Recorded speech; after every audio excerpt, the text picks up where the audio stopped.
What if the loudest sound in the universe wasn't just deafening, but deadly? What if the end of the world wasn't a flash of light or a fiery explosion? What if it was a sound? Not a scream or a bang that you could hear with your ears, but something far more fundamental. A vibration so immense, so overwhelmingly powerful, that it could unravel the very fabric of our planet. Imagine, just for a moment, a wave of pure energy, born from a single catastrophic event, rippling through the ground, rippling through the sea, rippling through the air. To understand how sound could destroy a world, we first have to understand what it is. Sound is simpler than you might think. It's a journey of energy.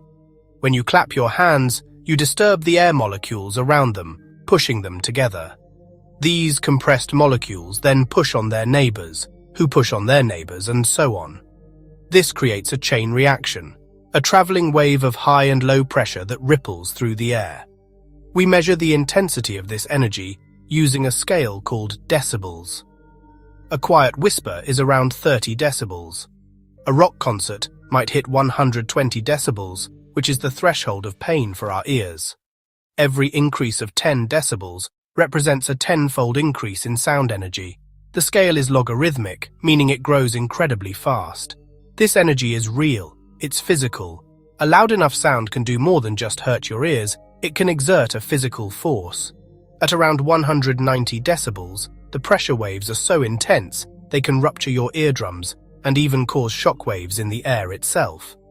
This is the level of a rocket launch heard from up close. Let's imagine cranking up the volume. Not just to the level of a rock concert, but far, far beyond. At around 200 decibels, the pressure waves would be powerful enough to shatter glass windows and cause structural damage to buildings. Cities would begin to tremble, not from an earthquake, but from the sheer force of the air pressing against them. As we climb higher, the effects become apocalyptic. At 250 decibels, the sound pressure would be so immense it could move the oceans themselves, creating massive tsunamis that would scour the continents clean. The sound would be a physical hammer, striking the planet with relentless force. To actually crack the Earth's crust, we would need a sound of truly astronomical intensity. We're talking about a sound wave with a magnitude somewhere around 300 decibels. A continuous sound at this level would inject so much vibrational energy into the ground that it would liquefy solid rock. The ground would behave like water, creating waves of stone hundreds of feet high.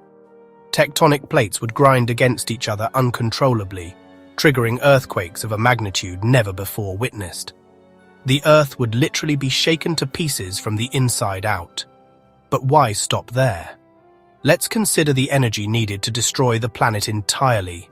The Earth would cease to exist, vaporized into a rapidly expanding cloud of superheated gas and rock, its final scream echoing into the void. As powerful as our imaginary Earth-destroying sound is, the universe honestly plays on an entirely different scale. The loudest sounds in the universe are generated by the most violent events imaginable. Consider a supernova, the explosive death of a massive star. When a star explodes, it releases more energy than our sun will produce in its entire lifetime. This explosion sends a shockwave, a sound wave of unimaginable power, racing through the interstellar gas. But even a supernova, honestly, pales in comparison to the collision of two black holes. When these cosmic titans, each with the mass of millions of suns, spiral in towards each other, they violently warp the fabric of spacetime itself.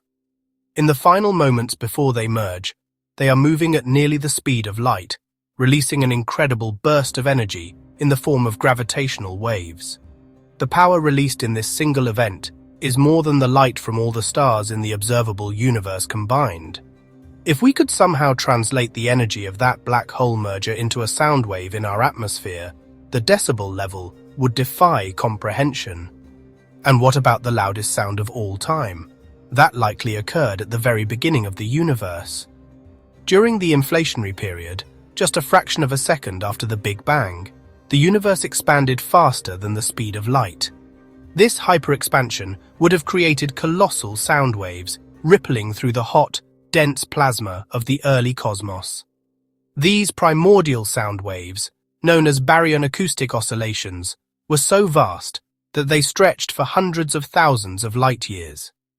They were the vibrations that helped seed the large-scale structures of the universe, shaping the cosmic web of galaxies we see today. The universe was born in a roar, not a whisper. We have journeyed from a simple clap of the hands to the collision of black holes. We've seen how sound, a mere vibration, can be scaled up to a force of planetary and even galactic annihilation.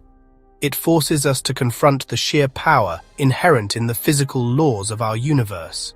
The same energy that carries a melody can, in sufficient quantity, unmake the very matter that melody is played upon.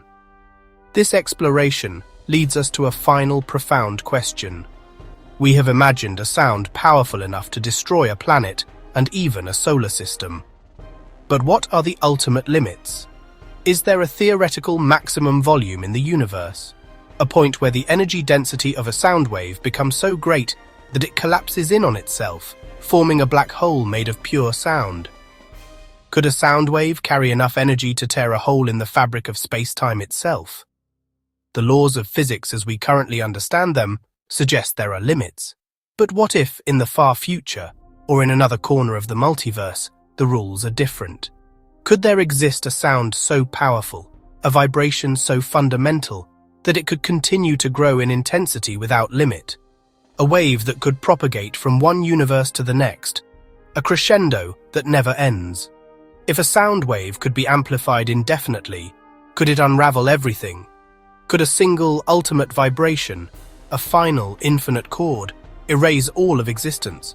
Could it undo the Big Bang itself, returning the entire cosmos to the silent, featureless singularity from which it came? We may never know the answer, but asking the question expands our imagination and deepens our appreciation for the fragile, beautiful, and sometimes violent symphony of the cosmos. It reminds us that in the grand orchestra of existence, we are both the audience and a fleeting part of the music.